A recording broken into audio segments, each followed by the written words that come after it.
Hi guys, welcome back to my channel. My name is Steph and this is Ordinary Plant Girl. If you are new here, thank you for clicking on this video, and if you are returning, thank you so much for spending more of your time with me. Today, most of the time I do a lot of my plant chores off camera. Today I figured that I would do some of my plant chores with you instead.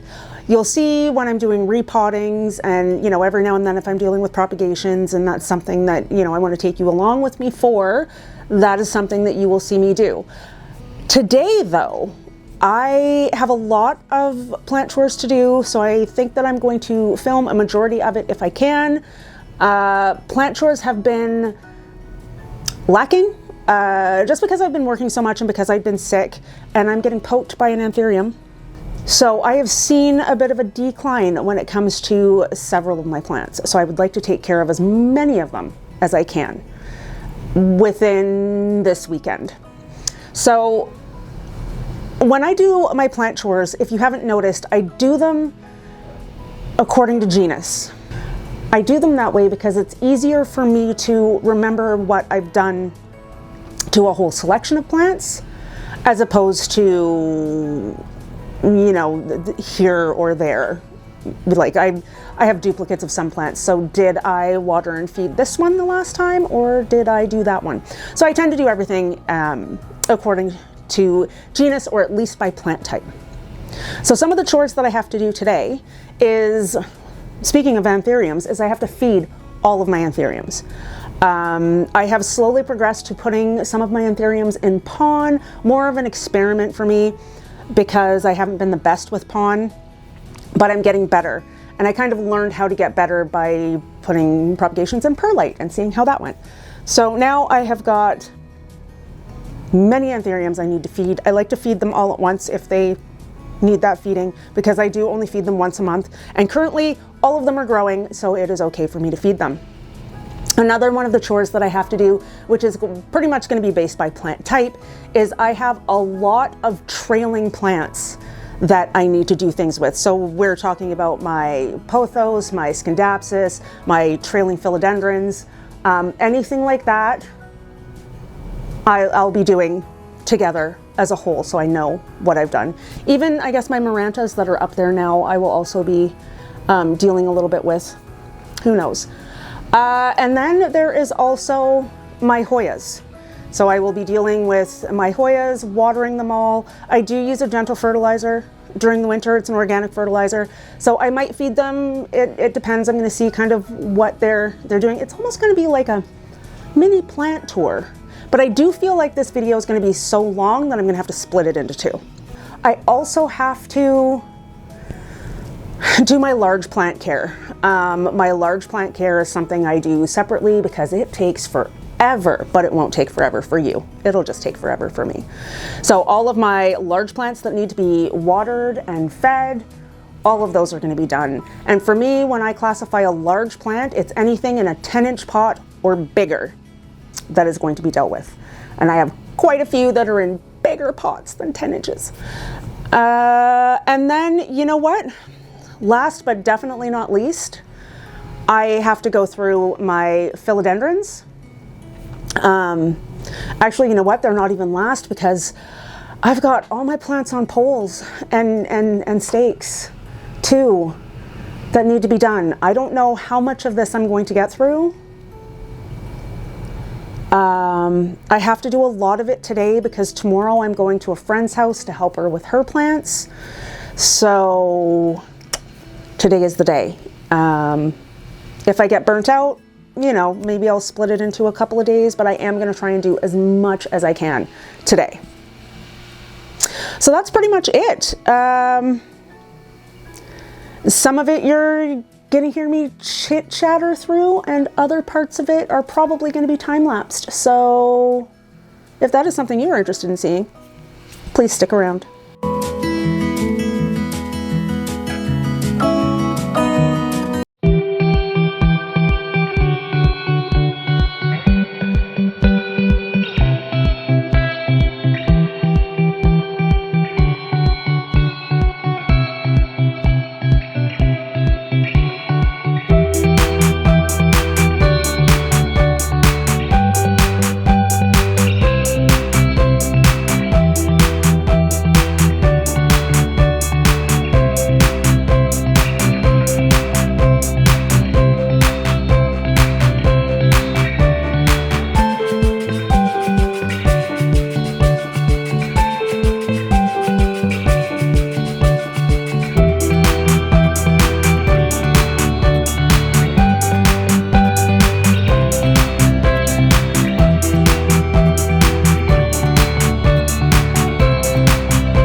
Okay, so now that I'm done with my Anthuriums, they've all been fed and watered.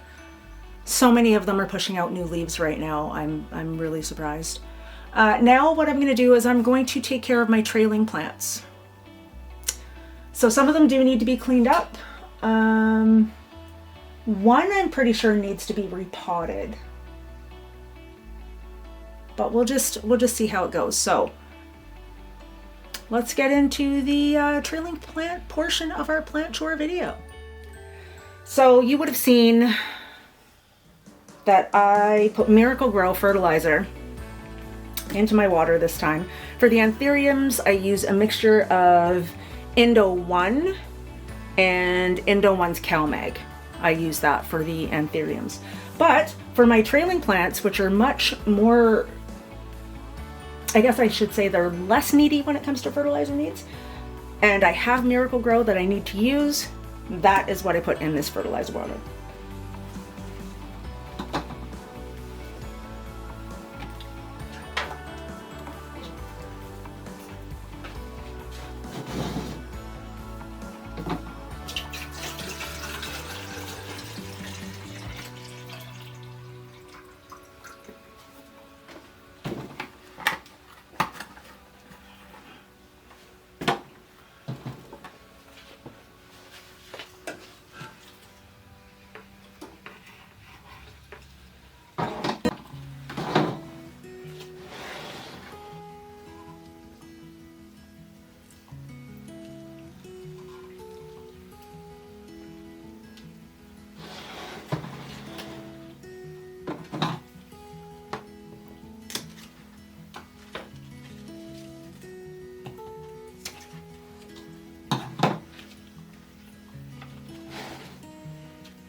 Okay, so I think that with this one, so this is my Scindapsus pictus Silver Splash. I think that I'm just gonna propagate it because it looks kind of wonky just having this one end trail off. So I would rather try to develop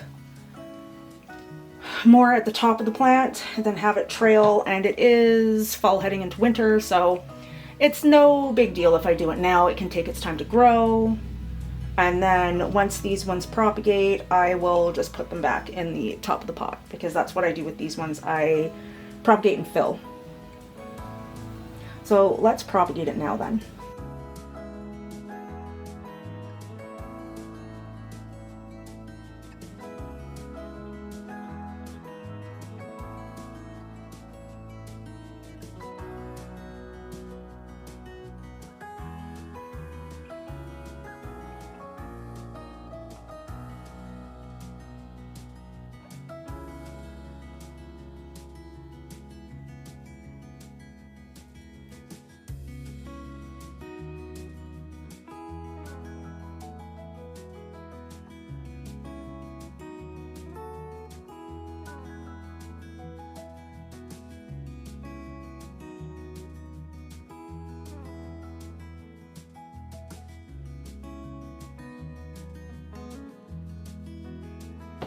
It's funny with the Scindapsus, a lot of the times they're curling, and I don't know why they're curling. But this is my Scindapsus Silver Lady.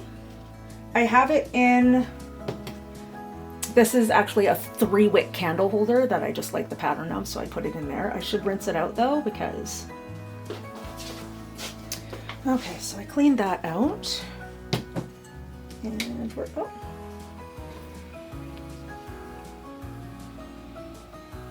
Hopefully it wasn't sucking up any of that rust. It doesn't, even sitting in here, it doesn't touch the bottom, so, I mean, that's good. Okay, we'll give it a water.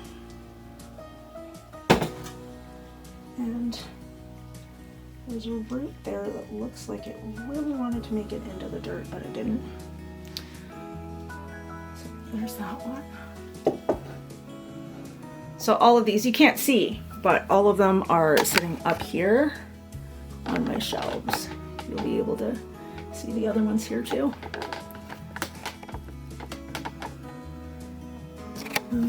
All right.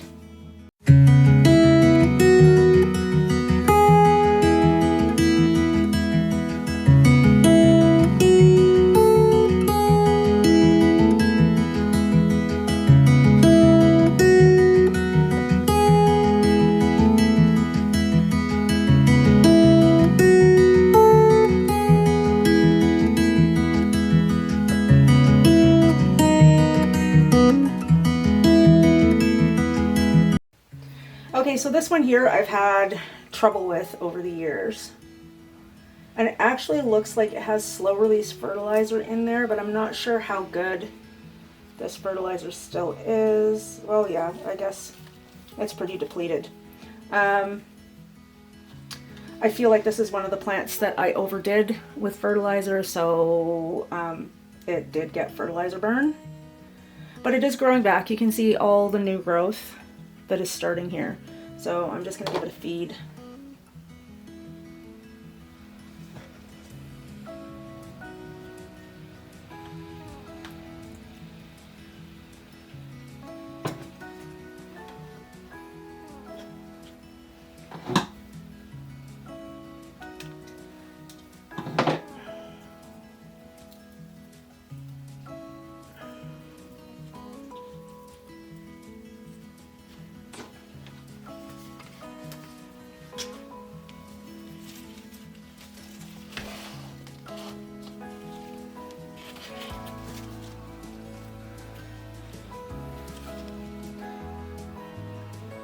Okay, so this is one that I think is going to need to be repotted because it does dry out all the time. It actually just recovered from drying out to the point where there was just nothing. The entire thing was flat. So this is my emerald green pothos. So I'm not sure if you can tell, but if you take a close look, you'll be able to see variegation. And with the emerald green pothos, the variegation carries on the inside of the leaf. I think it's the inside with this one. And then the global green pothos, the variegation carries on the outside of the leaf. I think that's the way that worked. I'm pretty sure. But let's get this one into a new pot. And then I will probably propagate this. You know what? I probably won't. I don't think I will.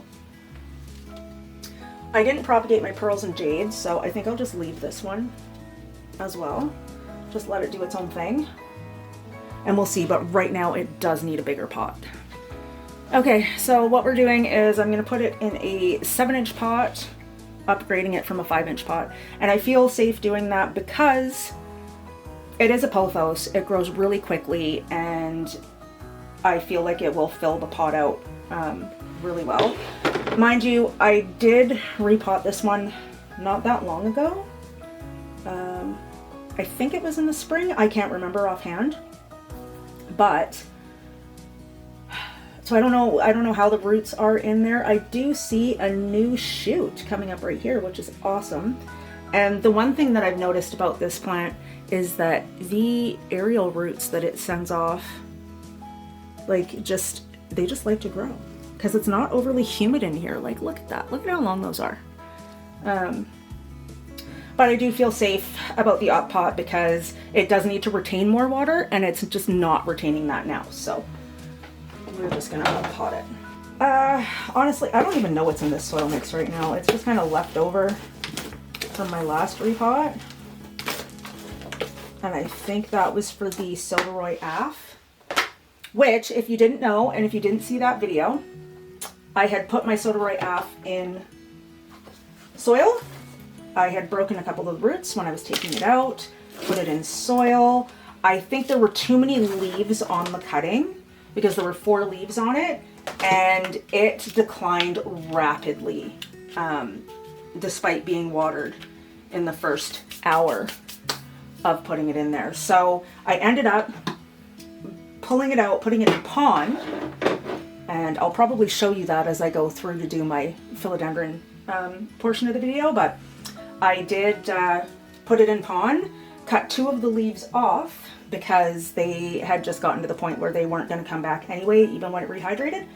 So it's doing much better now. One of those leaves is still questionable because it did fade really quickly, but the newest leaf that it put out bounced back and it is beautiful. So I'll give you a quick look at that after, when I get to the philodendron portion.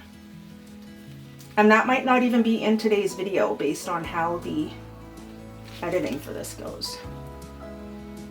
Oh, okay, well, you can see that it actually came out of the pot really clean.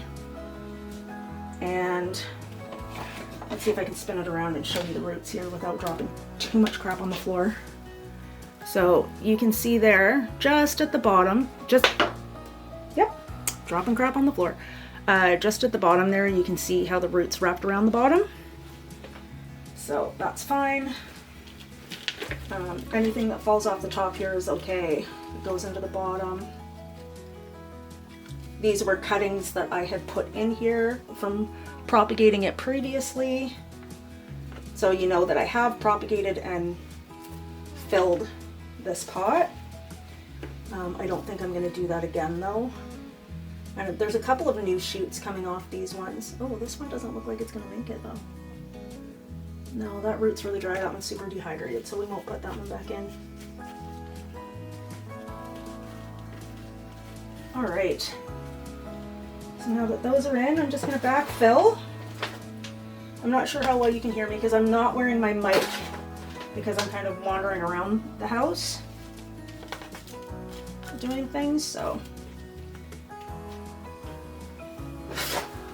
I don't know how well you can hear me, but I hope it's okay.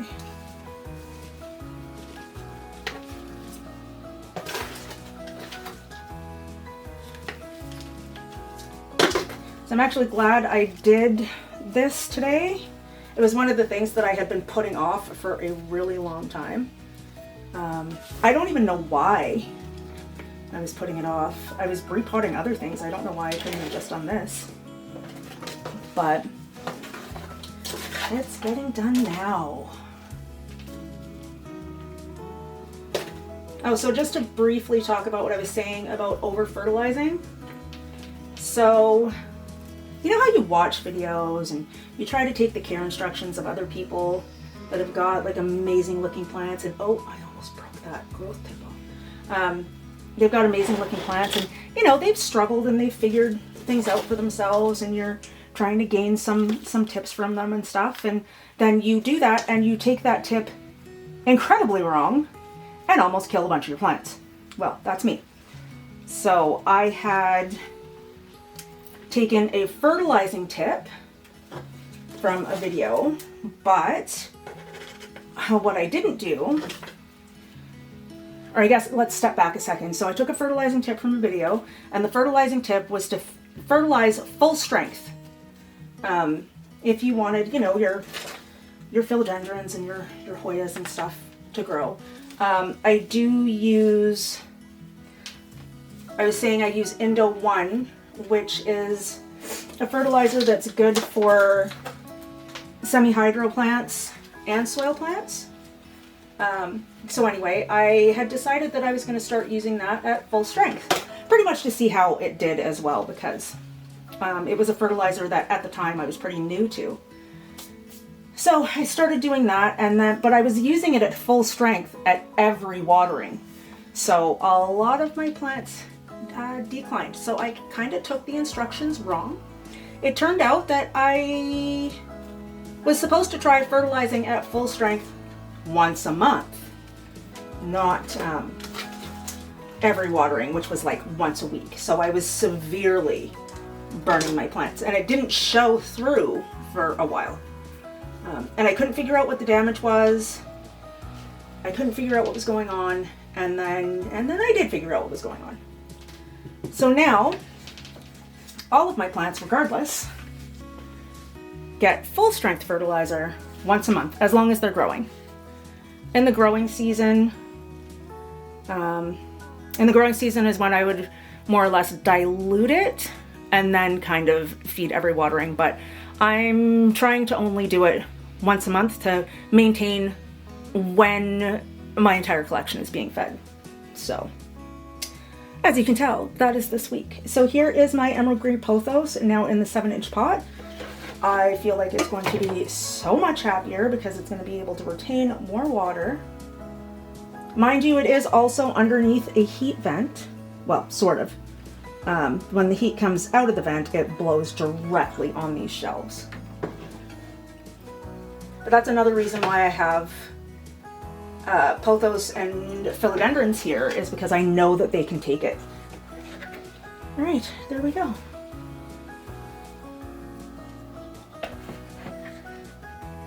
Well, this Monstera is just going absolutely bonkers. Okay. Now, one of my prize Scindapsus that I have here, I don't understand why it's continuously curling and has yellowing leaves. I do know it has been neglected severely, but it is my Scindapsus argyrius, or however you pronounce that. So, oh, this is actually sitting on, well, that leaf was being squished all the way over there. I'm actually gonna cut this tendril here, this vine, because it is lacking anything there. So I'm just gonna chop it off, and that's gonna go straight into the compost because I know that I will probably be propagating this one again in the spring, and it doesn't need to be done right now because it is a really fast grower. So I'm going to take these yellow leaves off. There's so many of them. I don't usually have this much leaf loss on a plant unless it's about to go dormant or it's dying, because for me that is a lot of leaf loss off one plant. But it's still growing. But even the new growth is curled, and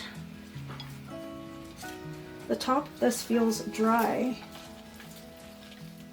but it also feels, it doesn't feel that light. But I also know that this plant can take it if I water it. I'm just going to try and give it an even layer of water. Maybe if I do propagate it though, maybe that'll be better for it in the long run. I don't know. I'm not sure. It's a little bit tangled. It is under a grow light, so it's getting like more than enough adequate lighting. So that's why I'm a little confused about what's going on here. So I'm just going to give it a light drink and make sure that all of the areas I can are saturated.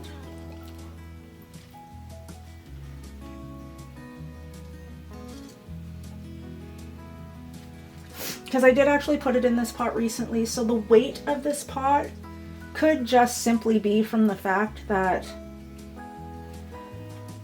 it's in a much bigger pot than it was in, and maybe I'm not used to the weight yet, so maybe it's not getting enough water. Feeling the vines, some of them feel really flimsy, like they're not getting water, but others feel absolutely fine. So because it's not in the best of health right now, it is so tangled, I'm gonna have to detangle that one day. Because it's not in the best health right now, I don't think I'm gonna cut anything off it. This is a plant where if it was to die, I could readily find it again and start over, and it wouldn't take long, so I'm not overly concerned with this one. All right, so nothing has come out the bottom yet, so we will. And yes, I am fertilizing it because it does have active new growth happening, even though it looks dehydrated. So instead of a light drink, I'm actually going to give it a deep drink and hope that. A lot of the times too, though, I will take this plant into the shower and wash it off that way. There we go. Now it's running out the bottom, so I know it's okay. Okay, here is my Mandula pothos. And what's funny about this one is that I forget about it all the time, and it is a slow grower, but it has actually grown quite a bit since I've had it. So you can get a little bit of a better look at it. It's just a little bushy bean, which is fine. And it can also use a nice little dose of food, because if it's one thing, I actually don't feed this one that much. Once it comes out of the top, I'm thinking though, should I put like perlite on the bottom of this and like lift it up a little bit so that it actually comes out of the bottom? Maybe I'll do that. I probably shouldn't have watered that first, but oh geez, I just went over and to get my perlite bin and realized that one of the genuses I forgot that I need to do something with are my alocasias. We have got a lot of going into dormancy issues, I think, which is fine. If I'm honest, I did put 3 of my alocasias outside to die. I did, I am that person. And then it turned out that I couldn't do it, so I brought them back in the house. I couldn't just leave them out there to die. Well, it is up a little bit higher. I didn't want to fill it too much with perlite, but maybe that'll just keep it hydrated a little bit more in there. So there's my Mandula pothos, which I myself forgot that I even had.